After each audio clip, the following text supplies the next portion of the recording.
What makes an audience lean forward before they even know what the presentation is about? Over the 1,000+ research talks I've coached, I've helped this happen hundreds and hundreds of times.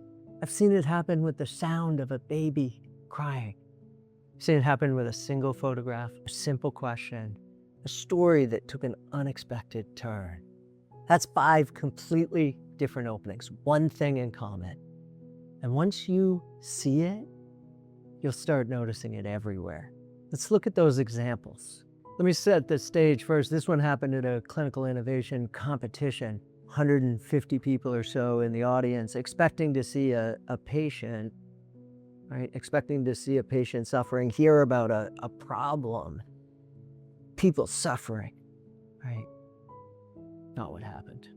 Poop, up pops a "Where's Waldo" image. Person says, "Where's Waldo? Can you find him?" Circles them, dives into the presentation. Immediately, everybody's in. Everybody's trying to find Waldo, right? And everybody's wondering, first of all, they want to find Waldo. Second of all, they're wondering, what's Waldo got to do with it? Very important that Waldo has something to do with it. We'll come back to that in a minute. Second one, sound of a baby crying. Just on the screen, just a sound button and a click of a play, and then baby crying. Then another one. What's the difference between the two? That was the opening question. Can you tell the difference between those 2 baby cries? Of course not. They basically sound identical, but they weren't. That was the rest of the story. Another one, a single photograph. This one won the North American 3MT Championship. You see the photograph here. Her name's Aisha, and we can see the suffering. The talk started with, "Let me introduce you to Aisha," and immediately people lean in and want to learn more. Fourth one, simple question. Also started with a photograph. Photograph was ducks swimming in a pond. Grandmother, little granddaughter, sitting, looking, throwing bread, right? Little family of ducks, sunshine dappled through the woods, through the leaves. She says, "What do you see here?" Of course, we're leaning in, we're looking, we're feeling.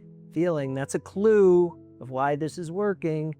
After the question, she asks a few more. Do you see the ducks? Do you feel the sunshine? Do you feel the love between a grandmother and a granddaughter? She goes, "Not me. I see poison. I see poison here. See, I'm an engineer and I study pollutants, and I know there's pollutant in that water." There's a flip there. There's a flip there, right? She drew us in and then she flipped. We went somewhere else. That's what's going on with these. I said 5, I'll tell you one more. The 5th, electrochemist, talking about antimicrobial resistance. At first she says, she says to her surgeon friend, "Well, what happens if I could make it so the scalpel could tell you?" She said, "Well, that's not a great idea. I don't want to cut the person. I don't want a sensor on the end of a scalpel." And she picks up the pen and says, "What about a pen?" "Oh, that's a good idea. If you could make it like a pen," the surgeon says, "that'd be perfect." So what's going on with these openings? I told you they have one thing in common. What is it? What is it that these things do? Okay? And in order to understand what these things do, we have to understand what it is that we come with as an audience. Okay? And we come with a lot of baggage. We come with all sorts of things. We come with a brain full of things. Some of us may be looking forward to dinner tonight later with a date or with our spouse.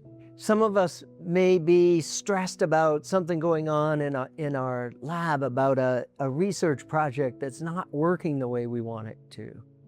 Some of us may just have somebody sent us an email and we're trying to figure out how to respond because we're not quite sure. So we come with our brains all in different places. Your audience, every single brain is in a different place. Everybody has a different feeling about that moment, right? At that moment, everybody is experiencing the world differently.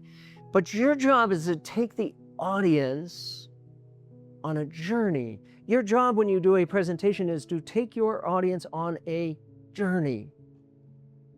And it needs to be a collective journey. You need to take them all, right?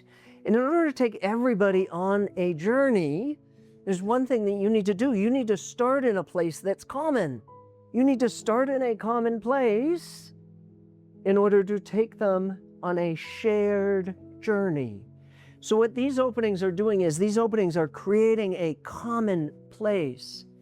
They're creating a place where the things that we were thinking about, the thing we were looking forward to, the problem we were trying to solve, they disappear because our entire brain is present. Our entire brain is active thinking about this moment, right? And it's because something happened that was a bit unexpected. It's because something happened that engaged us. So surprise or empathy or a twist triggering curiosity.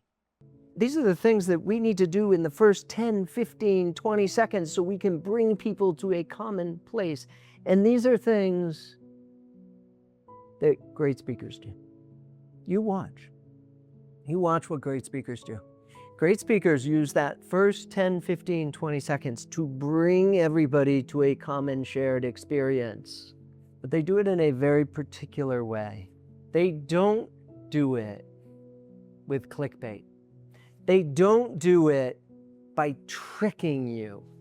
They do it by using something that's engaging. They do it by using something that is going to consume you, that is going to make you think, that is going to make you present in the moment, not thinking about anything else, but thinking about this, thinking about whatever's going on here right now. All great openings do this. They bring you to the present moment and they consume you. They allow you to be immersed in the present moment. But it's not a trick. It's not a trick. Let's go back to those talks for a moment. The first talk, Where's Waldo? First talk was about engineering a product. It was actually a telestrator product so that when you were teaching people arthroscopic surgery, as the person teaching, you could draw and show people where you were working, right? Just like they do on a football or a basketball game when they draw on the screen. You could draw on the screen, and just like the person did in that opening where they circled Waldo. So what this means, we remember these openings, right? We remember this, Where's Waldo? A year later, 2 years later. This was like 7 years ago. I still remember it.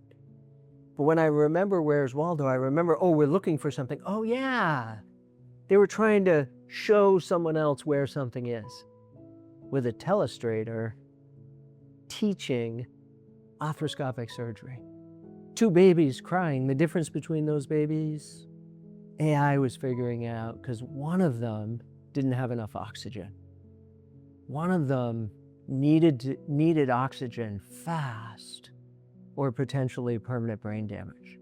So the question is, could we figure out without a blood test, could we figure out who needed oxygen and who didn't based purely on a cry with a cell phone?